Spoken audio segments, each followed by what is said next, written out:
It started on a blistering Saturday afternoon when Jordan Hale stepped into the tiny corner store on Maple Ridge, the one with the flickering sign and the peeling paint, the humble little shop he built from nothing 12 years ago. He wore a plain hoodie, some old sneakers, and the kind of quiet confidence that doesn't need to be announced, but the moment he pushed open the door, he felt the hostility hit him like stale air. Before we start, hit that like and subscribe button, then comment where you're watching from. Your support keeps these powerful stories coming. The owner on duty, Mr. Ross, a man with a permanent sneer carved into his face, glanced up from behind the counter, his eyes narrowing the moment he saw Jordan's skin, his voice sharp as broken glass as he said, "Hey, we don't need any trouble today, buy what you need and move along." Jordan paused, blinking at the rudeness, his heart tightening, not out of surprise but out of disappointment that after all the work he'd done to make this brand a safe place for everyone, there were still people like this representing his name. He said calmly, "I'm just here to look around," but Ross stepped forward, blocking the aisle, whispering harshly, "Look, I know your type, you come in here pretending to shop, then you try something. Not in my store." Jordan inhaled slowly, reminding himself to stay composed. He glanced at the logo behind the counter, the logo he designed, the colors he approved, the company he founded and expanded to 36 locations across the state, yet this man, this hired manager who had never seen his face, was treating him like a criminal. A customer in the back shifted uncomfortably, sensing the tension, and Jordan tried to continue to the beverage cooler, but Ross stepped in front of him again, puffing his chest. "Hey, didn't you hear me? Put your hands where I can see them. I'm not letting you steal from me today." Jordan's jaw clenched, a hot wave of anger surged, but he swallowed it down. He said, "Sir, I don't appreciate your assumptions," and Ross barked a laugh so mocking that even the other customers winced. "Assumptions? Please. I've run this store for 2 months. I know trouble when I see it. And you people always think you're so smart." Jordan froze, that phrase, that tone, that poison. He felt it like a match striking dry wood. But instead of exploding, he stared at Ross with a silence so steady it made the store owner uncomfortable. Ross fumbled a bit, then added, "Just hurry up and get out. Or I'll call security. Actually, you know what, I'll call corporate. I know they'll ban you the moment I tell them what you're doing." Jordan almost laughed then, the irony so sharp it almost hurt. He murmured, "You're calling corporate, on me?" Ross lifted his chin proudly. "Yeah. I've got connections. They trust me. I keep this place running." Jordan stepped to the side, slowly and intentionally, letting his calmness speak louder than Ross's bluster. As he moved, an elderly woman tugged her granddaughter behind her and whispered, "Baby, don't judge a book by the cover. That young man don't look like trouble." But Ross heard her and shouted, "Lady, stay out of it. I know what I'm doing." The entire store fell into an uncomfortable hush as Ross grabbed the phone behind the counter and started dialing corporate, loudly announcing, "Yeah, I'll report him right now." Jordan finally spoke with a steady voice that carried a quiet authority. "Sir, before you make that call, maybe you should ask who I am." Ross scoffed, waving him off. "I don't care who you are. You're a nobody who walked into my store thinking you could get away with something." Jordan let the insult hang in the air for a second, then said, "My name is Jordan Hale." Ross rolled his eyes. "Never heard of you." Jordan nodded slowly, his voice level. "I founded Halemart, this entire franchise." The store went silent. The customers froze. Ross's face drained of color so quickly it looked like he'd been unplugged. "Why, you're lying," he whispered, but Jordan reached into his pocket and pulled out his ID badge, the one he rarely used anymore, the one labeled Founder and Chief Visionary Officer. Ross staggered backward like he'd been physically pushed. No, that can't. Why would you come here dressed like that? Why didn't you say so?" Jordan's eyes hardened, his voice low and steady as steel. "I didn't need to. But you made assumptions. Dangerous ones. Humiliating ones. Ones that don't represent the values of this company." The elderly woman nodded slowly, satisfied, whispering, "Karma always comes quick." Ross started to panic, words tumbling out. "Mr. Hale, sir, I didn't mean any disrespect. I was just trying to protect the store. You don't understand, I've had issues. Please, sir, I didn't know it was you." Jordan said nothing at first, letting Ross twist in the mess he'd created, then he spoke with a finality that felt like a gavel hitting wood. "You judged me. You disrespected me. You threatened to ban me from my own store. If you treat me like this, how do you treat people who can't defend themselves?" Ross stammered, "Please, sir, don't fire me. I need this job." Jordan shook his head, eyes full of disappointment instead of anger. "It's not about firing you. It's about accountability. You will answer for this." Ross dropped to his knees in full panic, embarrassing himself in front of the crowd, reaching for Jordan's sleeve, but Jordan stepped back and pulled out his phone. "I'm calling regional leadership. And they will handle this properly." Ross's face broke into full despair. "No, no, please, Mr. Hale, sir, just give me another chance, please." But Jordan turned away, bringing the phone to his ear, his voice calm, professional, icy. "Yes, it's me. I need you at the Maple Ridge location immediately. And bring HR." The entire store buzzed with electricity as customers whispered, some recording, some shaking their heads, some whispering prayers. Justice felt like it had stepped into the room and taken its rightful place. But just as Jordan hung up, ready to walk out, a deep voice from the back of the store rumbled, "Jordan Hale. I've been looking for you." Jordan turned slowly, his expression shifting from control to shock as a tall man in a dark suit stepped out of the shadows near the stockroom, someone Jordan definitely wasn't expecting, someone he thought he would never see again, someone who had the power to undo everything he had built. The man smiled, but it wasn't warm. It was a warning. "We need to talk. It's about the company. And it's serious." The store fell silent again, the tension snapping into something colder, sharper, more dangerous. Jordan whispered, "What are you doing here?" And the man replied, "Your entire franchise is at risk, and you have no idea why."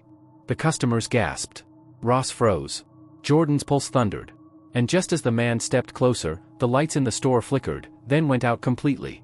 The moment the lights snapped off, the store plunged into a darkness so complete that even the blinking sign outside seemed to vanish. Customers gasped, phones lit up instantly, and Jordan's heart hammered in his chest as he took an instinctive step back from the looming figure in the suit, a man he hadn't seen in almost 8 years, a man named Victor Cross, the former CFO he fired for siphoning money during the expansion, the man who swore he'd get revenge one day.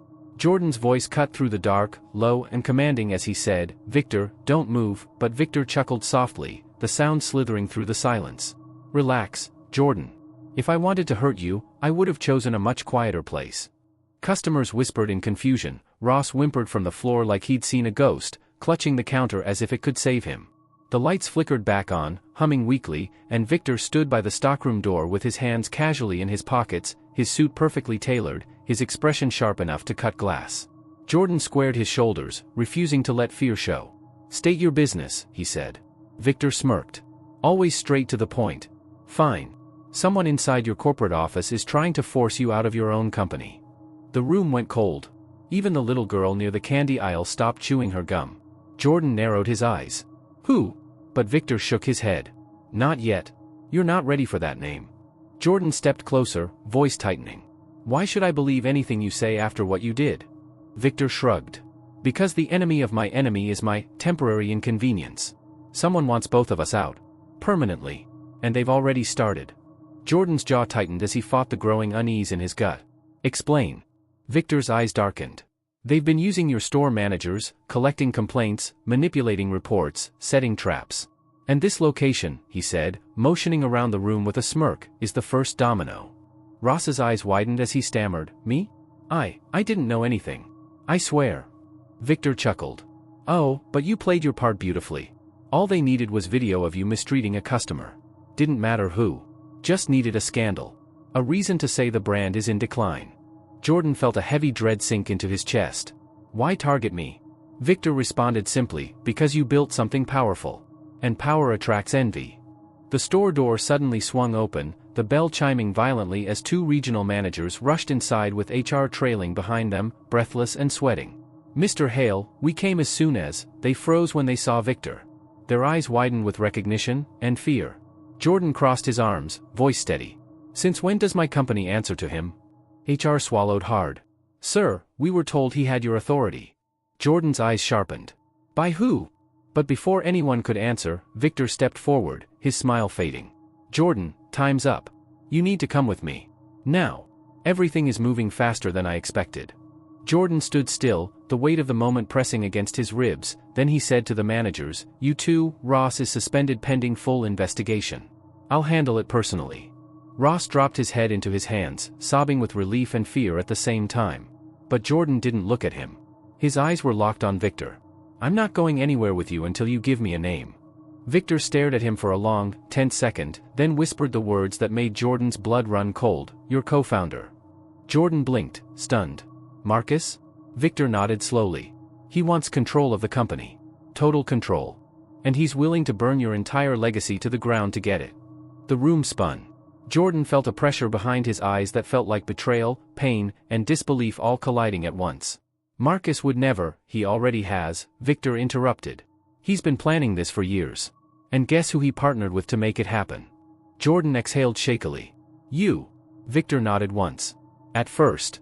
But then I realized something, he doesn't just want you gone. He wants everyone associated with you erased. The customers exchanged nervous looks, tension pulsed like a heartbeat through the store. Jordan stepped closer until he was face to face with the man he once trusted. Why tell me now? Victor's voice softened just barely. Because I know what it feels like to lose everything you built. And I won't let him do to you what you did to me. Not like this. Jordan stared into Victor's eyes, searching for deceit but finding something worse, honesty. Reluctant, bitter honesty. Jordan clenched his fists, then released them. What do you need from me? Victor took a deep breath. Come with me. Hear everything. And decide whether you want to fight or surrender. Jordan turned, glancing at the store, at the customers watching him like he was a hero in a movie, at Ross trembling behind the counter, at the managers who looked lost, at the logo on the wall that represented every sacrifice he'd made. And he knew surrender wasn't an option. He nodded once.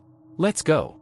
Victor opened the door, the bell chiming softly, but before Jordan stepped out, he turned to the customers and said with quiet strength, don't ever let anyone tell you that your value is defined by how they see you. It's defined by what you stand for. The elderly woman wiped a tear from her eye. You tell M, baby. Victor stepped into the sunlight. Jordan followed. But just as he reached the doorway, a sleek black SUV screeched to a stop in front of the store, tires screaming, doors flying open. Armed security, corporate level, tactical gear, earpieces, jumped out. One of them shouted, Mr. Hale. Step away from that man. He is considered hostile. Victor cursed under his breath. Jordan froze. Customers screamed and ducked behind shelves. The officers raised their weapons. Mr. Hale, get down. Victor raised his hands. Jordan, don't you move. Jordan's heart pounded, torn between two dangers he still didn't fully understand. What is happening? He shouted. The lead officer yelled, there's a warrant for his arrest. Corporate embezzlement. Sabotage. Extortion. Victor's eyes flashed with fury. Jordan, they're lying. If they take me in, you'll never learn the truth. Jordan stood between the armed officers and the man who claimed to be his only ally, sweat beading on his temples, the entire future of his company hanging in the balance. Mr. Hale, the officer shouted. Step aside. Victor hissed, don't let them take me. Jordan's pulse roared in his ears as he looked from one side to the other, knowing whichever choice he made could destroy everything, or save it. And with the entire store watching from behind the glass windows, holding their breath, Jordan did the unthinkable. He took one slow step forward. Jordan stepped forward, raising his hands, not in surrender, but in authority. Stand down, he commanded, his voice echoing off the storefront. The officers hesitated, Victor stiffened. Jordan pointed at him. You're coming with me. Not as a prisoner, but as evidence. He faced the officers. Escort us to headquarters. No one makes a move until I read every document myself. Victor exhaled in shock as the officers lowered their weapons. For the first time, Jordan saw fear in his eyes. Justice wasn't just coming, Jordan was leading it. And this time, no one would steal his legacy again. The end. Comment below if you know you enjoyed the story. Also don't forget to follow, subscribe and turn on the notification button for more stories coming up.